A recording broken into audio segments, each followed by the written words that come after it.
Hello ನನ್ನ ಕುಟುಂಬದವರೇ, ಹೇಗಿದ್ರೆ ಎಲ್ಲರೂ. ಇವತ್ತು ನಾನು ನಿಮ್ಮ ಜೊತೆ ಶೇರ್ ಮಾಡ್ತಾ ಇದ್ದೀನಿ ಸೋರೆಕಾಯಿ ರೆಸಿಪಿ.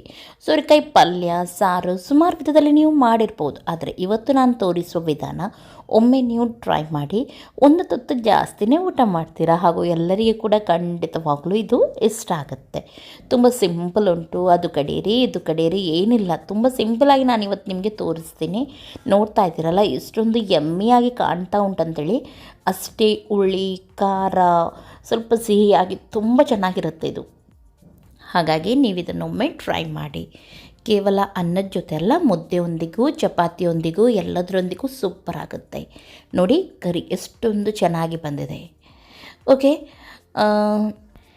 ಇವತ್ತಿನ ಈ ರೆಸಿಪಿ ನಿಮಗೆ ಇಷ್ಟ ಆಗುತ್ತಂತಾದರೆ ಇವಾಗಲೇ ಒಂದು ಲೈಕ್ ಮಾಡಿ. ಇವಾಗ ಏನೆಲ್ಲ ಬೇಕು, ಯಾವ ರೀತಿ ಮಾಡೋದಂತ ಹೇಳಿ ಒಮ್ಮೆ ನೋಡ್ಕೊಂಡು ಬರೋಣ. ಫಸ್ಟಿಗೆ ಒಂದು ಕಡಾಯಿ ತಗೊಳ್ಳಿ. ಅದರಲ್ಲಿ ನಾನು ಸಾಸಿವೆ ಎಣ್ಣೆ ಹಾಕ್ತಾಯಿದ್ದೀನಿ.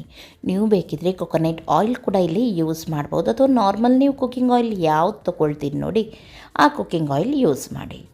ನಾನಿಲ್ಲಿ ಹಾಕ್ತಾಯಿದ್ದೀನಿ ಇದಕ್ಕೆ ಅರ್ಧ ಚಮಚದಷ್ಟು ಸಾಸಿವೆ ಹಾಗೂ 1/4 ಚಮಚದಷ್ಟು ಜೀರಿಗೆ. ಆಮೇಲೆ ಇದಕ್ಕೆ ಹಾಕ್ತಾಯಿದ್ದೀನಿ ನಾನು ಒಗ್ಗರಣೆ ಸೊಪ್ಪು, ಅಂದರೆ ಕರಿಬೇವು ಸೊಪ್ಪು. ಆಮೇಲೆ ಸಣ್ಣದಾದ ಒಂದು ನೀರುಳ್ಳಿ. ಇವಾಗ ನೀರುಳ್ಳಿಲಿ ಚೆನ್ನಾಗಿ ಕೆಂಪಾಗುವವರೆಗೂ ನಾವು ಫ್ರೈ ಮಾಡಬೇಕು. ಹಾಗಾಗಿ ಚೆನ್ನಾಗಿ ಇದನ್ನು ಫ್ರೈ ಮಾಡೋಣ. ಓಕೆ, ಇವಾಗ ಇಲ್ಲಿ ನೋಡ್ಬೋದು ನೀವು ನೀರುಳ್ಳಿ ಚೆನ್ನಾಗಿ ಫ್ರೈ ಆಗಿದೆ. ಇವಾಗ ಇದಕ್ಕೆ ಬೇಕಾಗಿರುವ ಮಸಾಲವನ್ನು ಹಾಕೋಣ. 1 ಚಮಚದಷ್ಟು ಚಿಲ್ಲಿ ಪೌಡರ್ ಹಾಕಿದ್ದೀನಿ, ಹಾಗೂ ಸ್ವಲ್ಪ ಕಸೂರಿ ಮೇಥಿ ಹಾಕ್ತಾ ಇದ್ದೀನಿ. ಆಮೇಲೆ ಹಾಕ್ತಾ ಇದ್ದೀನಿ ಜಿಂಜರ್ ಗಾರ್ಲಿಕ್ ಪೇಸ್ಟ್ ಒಂದು 1/4 ಸ್ಪೂನಷ್ಟು. ಆಮೇಲೆ ಇದಕ್ಕೆ ಹಾಕೋಣ ಸ್ವಲ್ಪ ಅರಶಿನ ಪೌಡರ್, ಸ್ವಲ್ಪ ಜೀರಾ ಪೌಡರ್, ಸ್ವಲ್ಪ ಗರಂ ಮಸಾಲ ಪೌಡರ್ ಹಾಗೂ ಸ್ವಲ್ಪ ಕೊತ್ತಂಬರಿ ಪೌಡರ್. ಇಷ್ಟನ್ನು ಹಾಕಿ 1 ನಿಮಿಷ ಇದನ್ನು ಸರಿಯಾಗಿ ಈ ರೀತಿ ಮಿಕ್ಸ್ ಮಾಡಿ. ಗ್ಯಾಸನ್ನು ಲೋ ಫ್ಲೇಮಲ್ಲಿಟ್ಟು ನೀವು ಮಸಾಲ ಹಾಕಿ ಆಮೇಲೆ ಮಿಕ್ಸ್ ಮಾಡಬೇಕು. ಓಕೆ, ಇವಾಗ ಮಸಾಲ ಮಿಕ್ಸ್ ಆಗಿದೆ. ಈ ಟೈಮಲ್ಲಿ ನಾನಿದಕ್ಕೆ 2 ಟೊಮೆಟೊವನ್ನು ಗ್ರೈಂಡ್ ಮಾಡಿ ಹಾಕ್ತಾಯಿದ್ದೀನಿ. ಬೇಕಿದ್ರೆ ನೀವು ಜಾಸ್ತಿ ಟೊಮೆಟೊ ಕೂಡ ಇಲ್ಲಿ ಹಾಕ್ಬೋದು. ಓಕೆ, ಹಾಕಿ ಚೆನ್ನಾಗಿದನ್ನು ಮಿಕ್ಸ್ ಮಾಡೋಣ. ಓಕೆ, ಇವಾಗ ಇದು ಮಿಕ್ಸ್ ಆಗಿದೆ. ಇದಕ್ಕಿವಾಗ ಒಂದು ಮೇನ್ ಇಂಗ್ರೀಡಿಯೆಂಟ್ಸ್ ಬೇಕು. ಅದೇನೆಂದರೆ 1.5 ಕಪ್ಪಷ್ಟು ನಾನಿಲ್ಲಿ ಮೊಸರನ್ನು ಚೆನ್ನಾಗಿ ಬೀಟ್ ಮಾಡಿ ಹಾಕಿದ್ದೀನಿ, ಅಥವಾ ಮಿಕ್ಸಿಯಲ್ಲಿ ನೀವು ಗ್ರೈಂಡ್ ಮಾಡಿ ಕೂಡ ಹಾಕ್ಬೋದು. ಇಲ್ಲದ್ರೆ ಏನಾಗುತ್ತೆ, ಕ್ರೀಮಿಯಾಗಿ ಬರೋದಿಲ್ಲ, ಗಂಟಾಗಿ ಬರುತ್ತೆ. ಹಾಗಾಗಿ ನಾನು ಹೇಳಿದೆ ಚೆನ್ನಾಗಿ ಹೊಡೆದು ಮೊಸರು ಆಮೇಲೆ ಹಾಕಿ. ಓಕೆ, ಚೆನ್ನಾಗಿ ಇದನ್ನು ಈ ರೀತಿ ಮಿಕ್ಸ್ ಮಾಡಿ. ಇವಾಗ ಈ ಮಸಾಲ ಕರೆಕ್ಟಾಗಿ ಫ್ರೈ ಆಗಬೇಕು. ಆಯಿಲೆಲ್ಲ ಮೇಲೆ ಬಂದು ಇದರ ಕಲರ್ ಕಂಪ್ಲೀಟಾಗಿ ಚೇಂಜ್ ಆಗಿ ಇದು ಡ್ರೈ ಆಗಬೇಕು. ಇವಾಗ ನೋಡಿ, ಈ ಮಸಾಲೆಗೆ ಎಕ್ಸ್ಟ್ರಾ ನಾನು ಏನು ಕೂಡ ಹಾಕಲಿಲ್ಲ. ಚೆನ್ನಾಗಿ ಅದು ಫ್ರೈ ಆಗಿದೆ, ಆಯಿಲ್ ಮೇಲೆ ಬಂದಿದೆ, ಕಲರ್ ಚೇಂಜ್ ಆಗಿದೆ. ಈ ರೀತಿ ಆಗಬೇಕು ಮಸಾಲ. ಆಮೇಲೆ ಇದಕ್ಕೆ ನಾವು ಹಾಕೋಣ 1 ಚಮಚದಷ್ಟು ಕಡಲೆ ಹಿಟ್ಟು, ಬೇಸನ್ ಹಾಕಿದ್ದೀನಿ. ಇದಕ್ಕೆ ಸ್ವಲ್ಪ ನೀರು ಹಾಕಿ ನಾನು ಇಲ್ಲಿ ಮಿಕ್ಸ್ ಮಾಡ್ತಾಯಿದ್ದೀನಿ. ಇದರಿಂದ ಏನಾಗುತ್ತೆ, ಗ್ರೇವಿ ತಿಕ್ಕಾಗಿ ತುಂಬ ಚೆನ್ನಾಗಿ ಬರುತ್ತೆ. ಇದರ ಟೇಸ್ಟ್ ಏನು ಇದರಿಂದ ಚೇಂಜ್ ಆಗೋದಿಲ್ಲ. ಓಕೆ, ಇವಾಗ ಇದು ರೆಡಿ ಆಗಿದೆ. ಸಣ್ಣದಾಗಿ ಕುದಿ ಬರ್ತಾ ಉಂಟು. ಈ ಟೈಮಲ್ಲಿ ನಾವು ಕಟ್ ಮಾಡಿದ ಸೋರೆಕಾಯಿ ಉಂಟು ನೋಡಿ, ಅದನ್ನು ಹಾಕೋಣ. ಹಾಕಿ ಇವಾಗ ಇದಕ್ಕೆ ರುಚಿಗೆ ತಕ್ಕಷ್ಟು ಉಪ್ಪನ್ನು ಕೂಡ ಸೇರಿಸೋಣ. ಓಕೆ, ಮಿಕ್ಸ್ ಮಾಡೋಣ.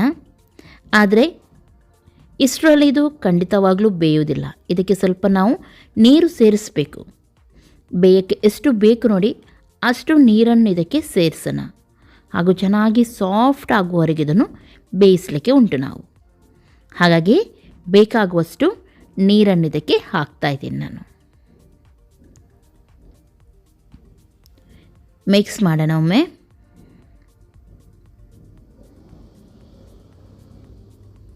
ಓಕೆ, ಇಲ್ಲಿ ನೀರು ಸ್ವಲ್ಪ ಕಮ್ಮಿನೇ ಅಂತ ಎನಿಸ್ತಾ ಉಂಟು ನನಗೆ. ಹಾಗಾಗಿ ಸ್ವಲ್ಪ ನೀರನ್ನು ಹಾಕಿದ್ದೀನಿ, ಹಾಗೂ 1 ತುಂಡು ಬೆಲ್ಲವನ್ನು ಕೂಡ ನಾನಿಲ್ಲಿ ಹಾಕ್ತಾಯಿದ್ದೀನಿ. ಇದರಿಂದ ತುಂಬ ಸೂಪರ್ ಆಗುತ್ತೆ ಇದು. ಓಕೆ, ಚೆನ್ನಾಗಿ ಇವಾಗ ಮಿಕ್ಸ್ ಮಾಡಿ ಇದನ್ನು ಮುಚ್ಚಿಡೋಣ. ಒಳ್ಳೆ ರೀತಿ ಸಾಫ್ಟಾಗಿದ್ದು ಬೇಯಲಿ. ಗ್ಯಾಸನ್ನು ಮೀಡಿಯಮ್ ಫ್ಲೇಮಲ್ಲಿಟ್ಟು ಇದನ್ನು ಬೇಯಿಸಿ. ಇವಾಗ ನೋಡಿ, ವಾವ್, ತುಂಬ ಚೆನ್ನಾಗಿ ಬಂದಿದೆ. ಇದು ಸಾಫ್ಟ್ ಕೂಡ ಆಗಿದೆ. ಮಸಾಲ ಘಮ ಘಮ ಅಂತ ಪರಿಮಳ ಕೂಡ ಬರ್ತಾ ಉಂಟು ನೋಡಿ. ಓಕೆ ನೋಡಿ, ಗ್ರೇವಿ ಕೂಡ ತಿಕ್ಕಾಗಿ ತುಂಬ ಚೆನ್ನಾಗಿ ಬಂದಿದೆ. ಈ ರೀತಿ ಬರಬೇಕು. ನಿಮಗೆ ಇಷ್ಟೇ ಗಟ್ಟಿ ಬೇಕಿದ್ರೆ ಇಷ್ಟರಲ್ಲೇ ಇಡ್ಬೋದು, ಅಥವಾ ನಿಮಗೆ ನೀರು ಸೇರಿಸ್ಬೇಕಂತಾದರೆ ಸ್ವಲ್ಪ ಗ್ರೇವಿ ರೀತಿ ಕೂಡ ನೀವು ಇದನ್ನು ಮಾಡ್ಬೋದು. ಓಕೆ, ತುಂಬ ಖಾರ, ಹುಳಿ, ಸ್ವಲ್ಪ ಸಿಹಿಯಾಗಿ ತುಂಬ ಚೆನ್ನಾಗಾಗುತ್ತೆ ಇದು. ಒಮ್ಮೆ ನೀವು ಇದನ್ನು ಟ್ರೈ ಮಾಡಿ. ಇವತ್ತಿನ ಈ ರೆಸಿಪಿ ನಿಮಗೆ ಖಂಡಿತವಾಗ್ಲೂ ಇಷ್ಟ ಆಗಿರ್ಬೋದು ಅಂತ ಎನ್ನಿಸ್ತೀನಿ. ನೋಡಿ, ಇವಾಗ ಸರ್ವ್ ಮಾಡಿ. ನೋಡ್ತಾ ಇದ್ದೀರಲ್ಲ, ಎಷ್ಟೊಂದು ಚೆನ್ನಾಗಿ ಕಾಣ್ತಾ ಉಂಟಿದು. ಹಾಗೂ ತುಂಬ ಹೊಸ ರುಚಿಯಲ್ಲಿ ತುಂಬ ಚೆನ್ನಾಗಾಗುತ್ತೆ. ಬೇರೆ ಯಾವುದೇ ತರಕಾರಿ ಇದ್ದರೂ ನೀವು ಇದೇ ರೀತಿ ಮಾಡ್ಬೋದು. ಓಕೆ, ನನ್ನ ಚಾನಲ್ಗೆ ಇನ್ನೂ ಕೂಡ ನೀವು ಸಬ್ಸ್ಕ್ರೈಬ್ ಮಾಡಲಿಲ್ಲ ಅಂತಾದರೆ ಇವಾಗಲೇ ಸಬ್ಸ್ಕ್ರೈಬ್ ಮಾಡಿ. ಪಕ್ಕದಲ್ಲಿರುವ ಬೆಲ್ ಬಟನ್ ಕೂಡ ಕ್ಲಿಕ್ ಮಾಡಿ. ಹಾಗೂ ನನ್ನ ಇನ್ನೊಂದು ರೆಸಿಪಿ ಚಾನಲ್ ಇದೆ, ಪ್ರಿಯಾಸ್ ಮಧ್ಯಮ ಕುಟುಂಬ ರೆಸಿಪೀಸ್ ಅಂತ ಹೇಳಿ. ಅದನ್ನು ಕೂಡ ಒಮ್ಮೆ ವಿಸಿಟ್ ಮಾಡಿ ನೋಡಿ. ಇಷ್ಟ ಆಗೋದಾದರೆ ಅದಕ್ಕೂ ಸಬ್ಸ್ಕ್ರೈಬ್ ಮಾಡಿ. ಇನ್ನು ನಾಳೆ ನಾನು ಸಿಗ್ತೀನಿ ಒಳ್ಳೆಯ ಒಂದು ರೆಸಿಪಿಯೊಂದಿಗೆ. ಅಷ್ಟರವರೆಗೂ ನಿಮಗೆಲ್ಲರಿಗೂ ಟೇಕ್ ಕೇರ್. ಬಾಯ್ ಬಾಯ್.